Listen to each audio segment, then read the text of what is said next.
আছে 86 বছর বয়সে তো হাঁটতেই পারে না, কথা কও। সৈয়দনা ইসমাইলকে যখন আল্লাহ তাআলা সৈয়দনা ইব্রাহিমকে উপহার দিয়েছেন, তখন সৈয়দনা ইব্রাহিমের বয়স চিল্লায় বলেন কত? 86 বছর বয়সে যে কলিজার টুকরা সন্তানটাকে হাতে পেলেন, চাঁদের মতো সুন্দর ছেলে। আল্লাহ বললেন, দেখি আমার হৃদয়ে তোমার জায়গায় কতটুকু, ইসমাইলরে জবাই করো। বলতে দেরি, ছুরি লাগাতে দেরি হয় না।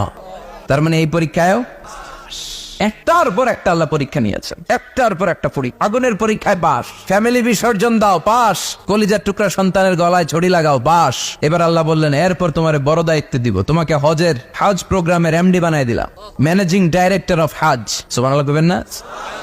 আল্লাহ বললেন, ইব্রাহিম বিশাল বড় কাফেলা বানাও, হজের আঞ্জাম দাও। সৈয়দনা ইব্রাহিম বললেন, আল্লাহ দুদুমরু প্রান্তর, জনমানব শূন্য, মানুষ নাই, পাখি নাই, কেউ নাই, কিভাবে আমি হজের আঞ্জাম দেব? আল্লাহ বললেন, ইব্রাহিম হজ প্রোগ্রামের ম্যানেজারগিরি করতে চাইলে 3টা পেশা তোমাকে বেছে নিতে হবে।